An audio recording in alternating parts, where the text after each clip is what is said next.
Hello everyone, আসসালামু আলাইকুম। কেমন আছেন সবাই? আশা করছি ভালো আছেন। আজ প্রায় কয়েকদিন ধরে টানা বৃষ্টি হচ্ছিল, তো আজকে ভাবলাম কিছু একটা মচমচা খাওয়া যাক। তো বৃষ্টি হলেই সমোসার কথা বা সিঙ্গারার কথা সবার আগে মনে হয়। তো আজকে আমি এই সমোসা বা সিঙ্গারার রেসিপি নিয়ে আপনাদের মাঝে হাজির হয়েছি। তো লেটস স্টার্ট। প্রথমেই সিঙ্গারা বানানোর জন্য এখানে আমি আলু কুচি করে নিয়েছি এবং পেঁয়াজ মরিচ কুচি করে নিয়েছি। এরপর এখানে আমি সরিষার তেল কড়াইতে দিয়ে দিব। এরপর দুটো তেজপাতা এবং 5 ফোড়ন দিয়ে দিব তেলে। 5 ফোড়নটা যখন ফুটতে শুরু করবে তখন আমি পেঁয়াজ কুচি দিয়ে দেব এবং এরপর আমি আলু কুচিও দিয়ে দেব। ভালোভাবে এটাকে নেড়ে চেড়ে প্রায় 1 মিনিট ভেজে নেব। এরপর এখানে আমি দিয়ে দেব আদা ও রসুন বাটা 1 চা চামচ করে। এরপর এখানে দিয়ে দেব পরিমাণ মতো লবণ, মরিচের গুঁড়ো, হলুদের গুঁড়ো, ধনিয়া গুঁড়ো এবং জিরে গুঁড়ো। এটাকে আমি ভালোভাবে 3 থেকে 4 মিনিট কষিয়ে নেব।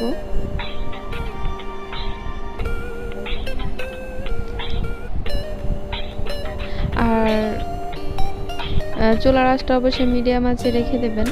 এরপর 3 থেকে 4 মিনিট কষিয়ে নেওয়ার পর অল্প পরিমাণ পানি দিয়ে দেব যাতে আলুটা ভালোভাবে সিদ্ধ হয়। এরপর সিদ্ধ হয়ে যাওয়ার পর এ পর্যায়ে আমি এখানে দিয়ে দেব জিরে গুঁড়ো, জিরে ভাজা গুঁড়ো।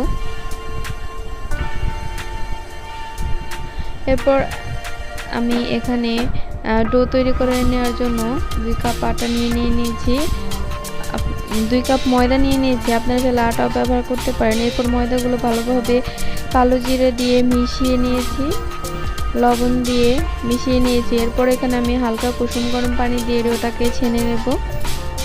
আর অবশ্যই হালকা গরম পানি দেবেন, তাহলে এটা নরম থাকবে ভাজার পর।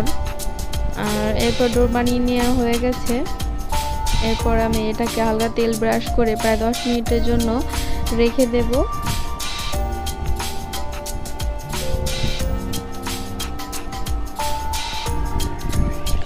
এরপর আমি এখানে আলুগুলোকে ঠান্ডা করে নিয়েছি, কারণ গরম আলু পুরো এর ভিতর ভরা যাবে না। আমি এরপর যে ডোটাকে 10 মিনিট পর রেস্টে রাখার পর ডোটাকে আমি একটি ছুরির সাহায্যে সাইজ মতো কেটে নেব।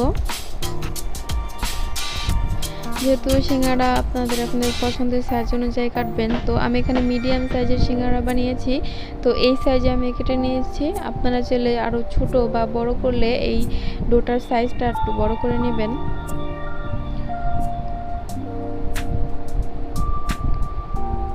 আর টেনে ছিঁড়বেন না, তাহলে এটার মানে ডোটা একদম ফ্রেশ হবে না, বা ছুরি দিয়ে কেটে নিলে এটা ফ্রেশ হবে।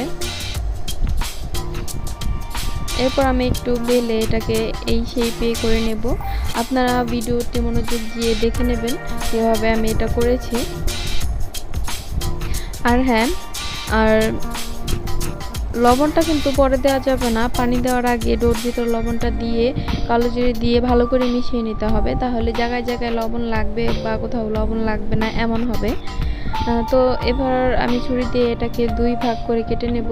এই 2 প্রান্তকে এইভাবে মুড়িয়ে নেব। আপনারা ভালো করে খেয়াল করে দেখবেন, এটা খুবই সহজ এবং সিম্পল। এরপর আমি এর ভেতর এই আলুর পুরটা ভরে দেব।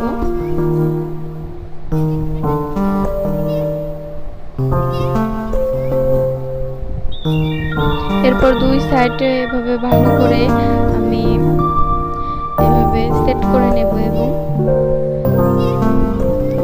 এভাবে হাতের সাহায্যে শেপ দিয়ে নেব। আপনাদের সুবিধার জন্য আমি আরও একটি বানিয়ে দেখাচ্ছি।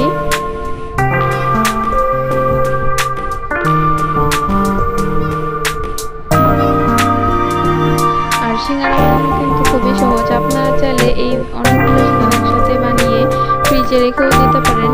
এভাবে সিঙ্গারা বানালে দোকানের সিঙ্গারাও যেন আপনার সিঙ্গারার কাছে হার মেনে যাবে। আর মিনি সিঙ্গারার জন্য আপনাদের একটা ডিজাইন আমি দেখিয়ে দিচ্ছি। প্রথমে এটাকে 4 ভাগ করে নেব রুটিটাকে। এরপর আমি এখানে মাঝখানে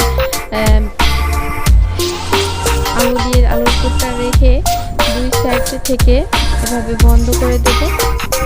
আপনারা ভালো করে ভিডিওটা লক্ষ্য করলে বুঝতে পারবেন। এটা হলো মিনি সিঙ্গারা। এরপর আমি ফ্রাই প্যানে তেল বসিয়ে দিয়েছি গরম হতে। আমি এই সবগুলো সিঙ্গারা একসাথে বানিয়ে নিয়েছি। আপনারা চাইলে আপনাদের ডিজাইন অনুযায়ী বানাতে পারেন, তবে এই ডিজাইনটা সব থেকে সহজ এবং বেস্ট আমার কাছে মনে হয়েছে। এরপর তেল গরম হয়ে গেলে আমি এখানে সিঙ্গারাগুলো দিয়ে দেব।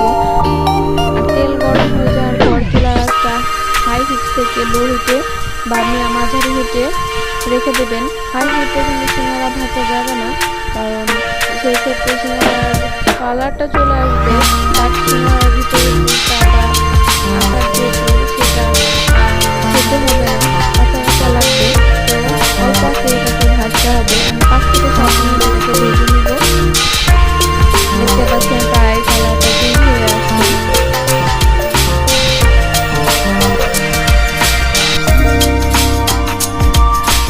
মিষ্টির মধ্যে সিঙ্গারা খেতে কিন্তু সবার খুবই ভালো লাগে। আর হ্যাঁ, আমার ভিডিওতে আপনারা সব ধরনের সহজ রেসিপিগুলো পাবেন, যেভাবে মানে একলা মেয়ে মানুষে খুব সহজে আপনারা এইসব খাবার মুখরোচক খাবার তৈরি করে নিতে পারবেন।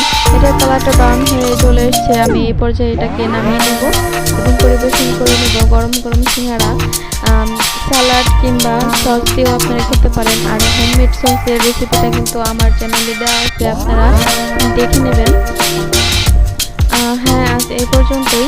সবাই ভালো থাকবেন আর সবাই সুস্থ থাকবেন। দেশের পরিস্থিতি খুবই খারাপ। তো আজ এই পর্যন্তই। আল্লাহ হাফেজ।